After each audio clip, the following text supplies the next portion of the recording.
नमस्कार।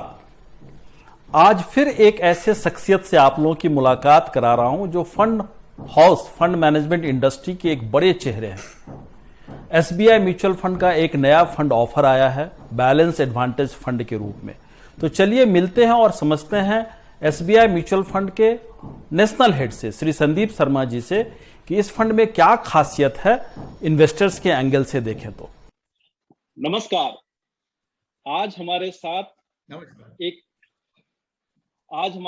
एक जाने माने हस्ती म्यूचुअल फंड इंडस्ट्री के एक ऐसा जाना पहचाना चेहरा संदीप शर्मा जी जो एसबीआई म्यूचुअल फंड के नेशनल हेड हैं, वो हम लोग के साथ हैं और आज हम लोग उनसे बात करेंगे। तो वेलकम संदीप शर्मा साहब। बहुत बहुत शुक्रिया मिश्रा जी, मुझे इनवाइट करने के लिए बहुत बहुत शुक्रिया। थैंक यू शर्मा साहब। सबसे फर्स्ट ऑफ ऑल तो आप और आपकी पूरी टीम को ढेर सारी बधाइयां कि जिस तरह से एसबीआई म्यूचुअल फंड ने इन्वेस्टर्स के लिए जबरदस्त वेल्थ क्रिएट किया है।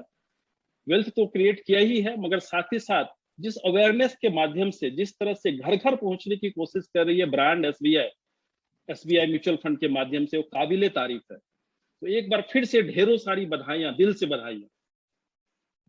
अरे thank you so much sir. I think हम बहुत ही किस्मत वाले समझते हैं अपने आप को। एसबीआई ग्रुप में हम काम करते हैं, हमारा जो डीएनए है वो ही ये है कि हर जरूरतमंद तक बैंकिंग सर्विसेज पहुंचाएं। और उसी तरीके से म्यूचुअल फंड में हमने अपना जो एम बनाया है वो ये बनाया है कि घर घर तक हम इन्वेस्टमेंट प्रोडक्ट पहुंचाएंगे। We would like to be called as a fund manager to every Indian. तो ये हमारी सर मंशा है, यही हमारा एफर्ट है। और आप लोग सब लोग हमारे साथ अगर रहेंगे तो हम इस ऑब्जेक्टिव में भी बहुत जल्द पूरे उतरेंगे। हम लोग हमेशा आपके साथ हैं संदीप सर। आप और आपके एसबीआई टीम के साथ ऑलवेज साथ में हैं और सचमुच में आपका ये मनसा निश्चित रूप से पूरा होगा। घर घर तक एसबीआई म्यूचुअल फंड पहुंचेगा। सर आज जो हम लोग डिस्कस करना चाह रहे थे, जो आपके एक न्यू फंड ऑफर आया है एसबीआई बैलेंस फंड एडवांटेज के रूप में, उसके इर्द गिर्द आज का डिस्कशन रखेंगे। क्योंकि निश्चित रूप से ये एक ऐसा सेगमेंट है, एक ऐसी कैटेगरी है म्यूचुअल फंड की जो काफी बड़ी है। तो मेरा पहला प्रश्न तो यही है कि इतने लेट से आप क्यों आए इस कैटेगरी में। और दूसरा उसी के साथ साथ एक मैं एडिशनल प्रश्न कर देता हूं कि अगर आए लेट से तो फिर अभी क्यों आए। नहीं, तो ये सवाल हमसे बहुत पूछा जा रहा है कि आप लेट क्यों आए। तो मैं आपको थोड़ा सा इसके पीछे एक हिस्टोरिकल बैकग्राउंड है उसके बारे में बता दूं। इनफैक्ट एसबीआई म्यूचुअल फंड में हमारे पास एक फंड था जिसका नाम था SBI dynamic asset allocation fund. ये फंड तकरीबन पिछले 6 साल से हमारे पास था और ज्यादा लोगों को इसके बारे में मालूम नहीं है। पर ये फंड जो था it was a pure asset allocation fund. एक ऐसा फंड था जो कि सिर्फ एसेट एलोकेशन के ऊपर ही फोकस करता था। और इसके पीछे हमने एक मॉडल बनाया था। वो मॉडल हमें गाइड करता था कि क्या एसेट एलोकेशन होनी चाहिए इक्विटी और डेट में, और इसको हम वैसे चलाते थे। पर उसमें 2-3 कमियां थी जो हमने बाद में रियलाइज करी कि वो प्रोडक्ट शायद अहेड ऑफ टाइम था। वो हम बहुत लोग इतने मेच्योर नहीं हुए अपने इन्वेस्टमेंट जर्नी में, उससे पहले ही हमने वो फंड लॉन्च कर दिया। बिकॉज उस फंड के अंदर क्योंकि हम एसेट एलोकेशन पे ध्यान देते थे, वहां पे हमारे लिए ये इंपॉर्टेंट नहीं था कि इक्विटी टैक्सेशन हो या डेट टैक्सेशन हो। उसके अंदर ये सर्टेनिटी नहीं थी कि हर इन्वेस्टर को इक्विटी टैक्सेशन मिलेगा। तो एक ये बहुत बड़ा इशू हमें हमेशा फेस हुआ जब भी हम अपने पार्टनर्स के पास उस प्रोडक्ट को लेकर गए कि भैया हमारे को तो कोई इक्विटी टैक्सेशन का प्रोडक्ट नहीं। दूसरी चीज उसमें हम क्या करते थे, उसमें जब इक्विटी में इन्वेस्ट करते थे हम, तो हम निफ्टी 50 में इन्वेस्ट करते थे। जब हम डेट में इन्वेस्ट करते थे तो 10 ईयर जीसेट में इन्वेस्ट करते थे। क्योंकि वो एक प्योर एसेट एलोकेशन फंड था। वो फंड हमने ऐसे लोगों के लिए बनाया था जो कि सिर्फ फिक्स डिपॉजिट में पैसा लगाते थे और पहला कदम वो लेना चाहते थे थोड़ा इक्विटी एक्सपोजर के लिए। तो हम उनको निफ्टी में या 10 ईयर जीसेट में ही रखना चाहते थे। तो उसके कारण उसका अल्फा भी मिस हो जाता है। आपको पता है, अगर आप स्टॉक सिलेक्शन ना करें तो वहां पे भी आप अल्फा मिस करते हैं। अगर आपके पास एक्रूअल पेपर ना हो तो शायद 10 ईयर जीसेक के अंदर वॉलिटिलिटी इतनी रहती है तो उतना रिटर्न जमता नहीं। Correct. Over a long term उसका रिटर्न अच्छा होता है, पर वो जो बीच में स्पेसेस होते हैं 2 साल 3 साल के, और जब आप उसको दूसरे फंड से कंपेयर करते तो उसका रिटर्न इतना अच्छा नहीं था। तो इसलिए हमने फिर डिसाइड किया, और सेबी ने हमें क्लियरली, सेबी ने सभी के लिए एक मैंडेट बनाई हुई है कि आप फंड हाउस में या तो एक डायनेमिक एसेट एलोकेशन रख सकते हैं या बैलेंस एडवांटेज रख सकते हैं। तो ये फंड 6 साल से था, बट अभी इस साल हमने डिसाइड किया, इस फंड को हमने बंद किया, मर्ज कर दिया उस फंड को हमने अपने एसबीआई डेट हाइब्रिड फंड में, राइट। और फिर हम सेबी के पास गए और फिर हमने ये नया फंड अप्लाई किया। तो आपका पहला सवाल तो ये है कि मैं तो ये बोलूंगा हम तो पाइनियर हैं इवन एसेट एलोकेशन फंड्स के लिए, पर वो चला नहीं, मार्केट ने उसे एक्सेप्ट नहीं किया, तो इसलिए हमारे को थोड़ा डिले हो गया। मगर अभी क्यों आए हैं, तो देखिए सबसे बड़ा कारण तो ये है कि आज अगर आप मार्केट की वैल्यूएशंस देखें तो हम पिछले 1 साल से हमने देखा है किस तरह से मार्केट में, इक्विटी मार्केट में तेजी आई।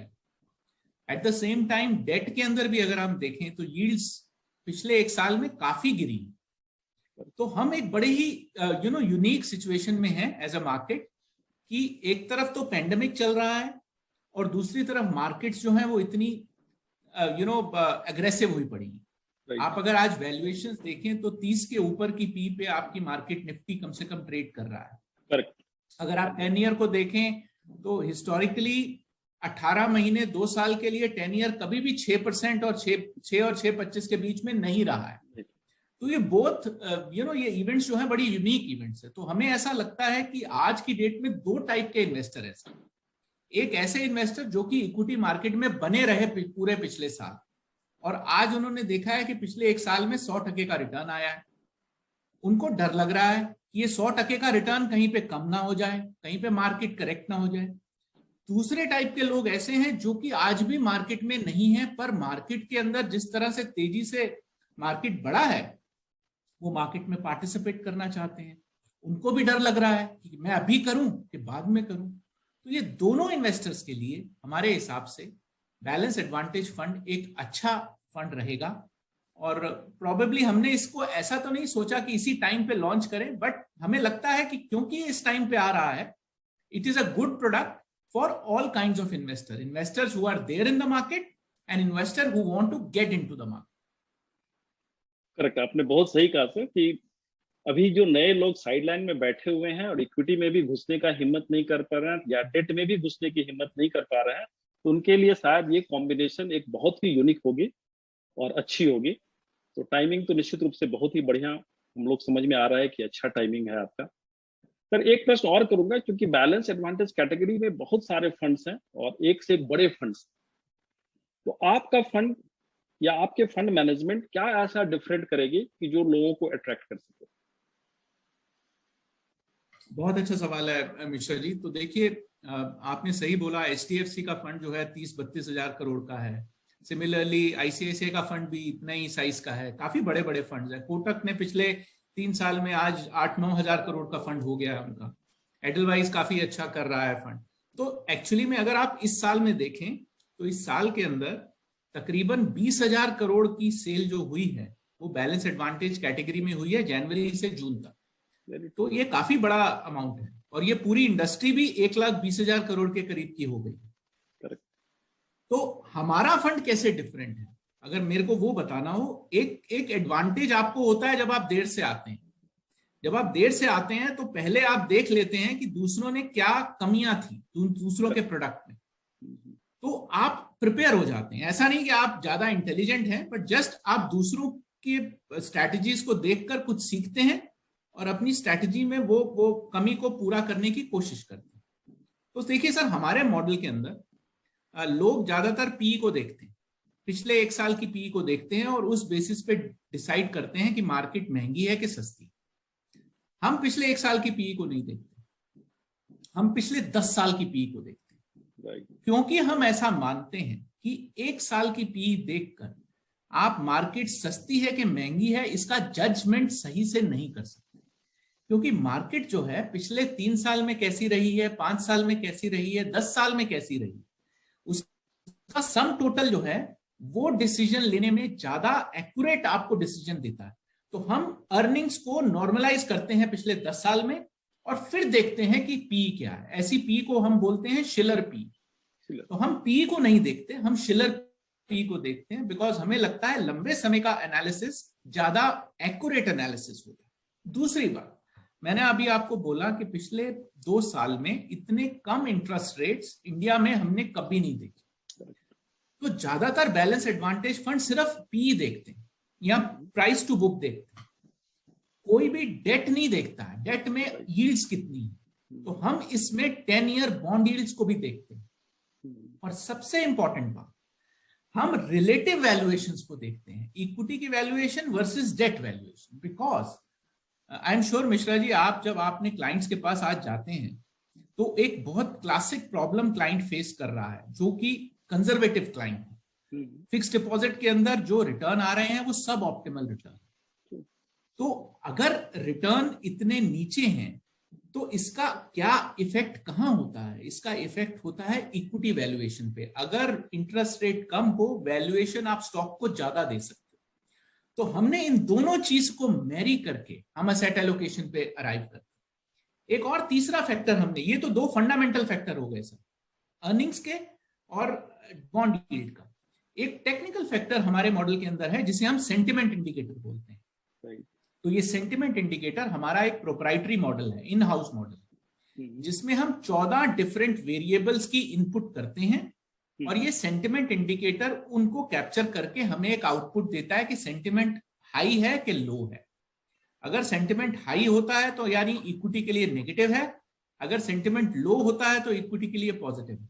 तो इन तीनों चीजों को हम मिक्स कर हम एसेट एलोकेशन पे अराइव होते हैं। मुझे ऐसा लगता है डिफरेंस की जब आप बात करते हैं, हमारा प्रोडक्ट जो है वो ज्यादा कंटेम्पररी प्रोडक्ट है, वो आज के जमाने का प्रोडक्ट है।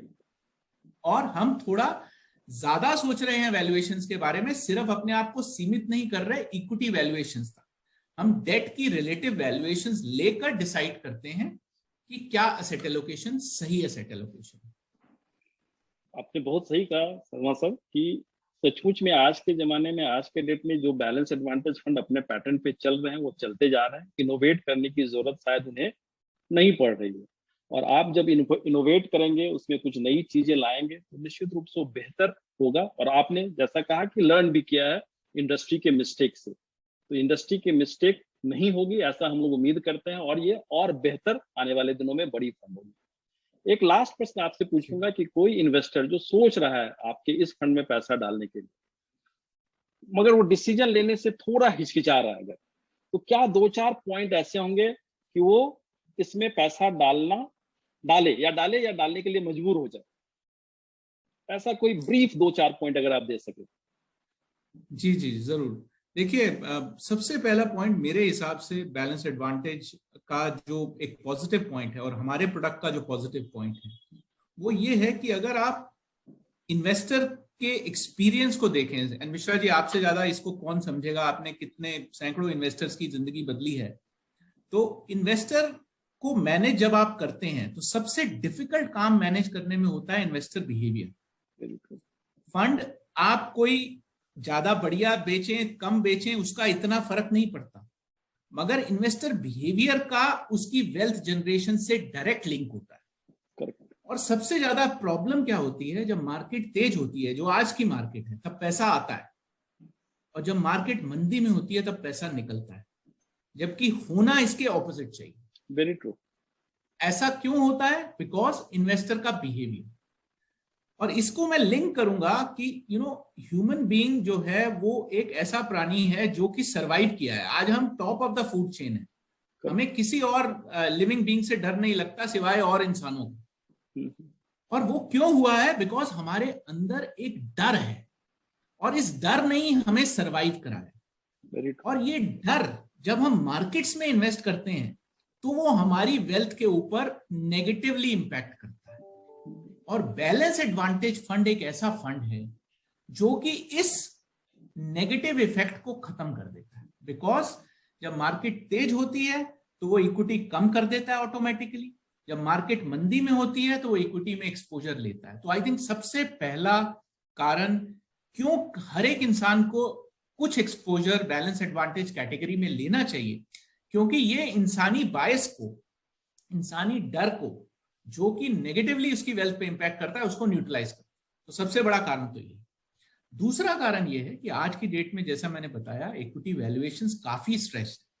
हमारा मॉडल जो कि पिछले महीने तक 60% इक्विटी पे था, इस महीने के अंदर आकर 40% इक्विटी पे आ गया। तो हमें ऐसा पता चल रहा है, मॉडल इंडिकेट कर रहा है कि मार्केट काफी ओवर एक्साइटेड है, तो मार्केट में करेक्शन हो सकता है।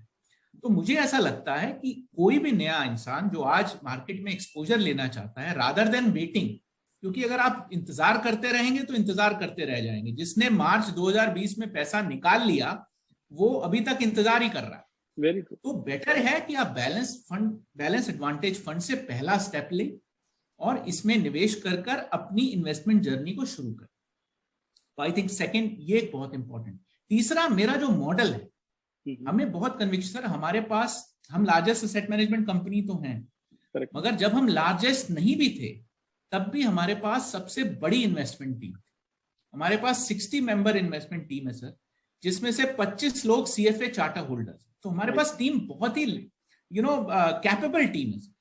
तो हमने जो ये मॉडल बनाया, ये सब इन हाउस रिसर्च से बनाया। जो फंड मैनेजर हैं इस फंड के, मिस्टर दिनेश बालाचंद्रन सर, वो IIT बॉम्बे से ग्रेजुएट हैं।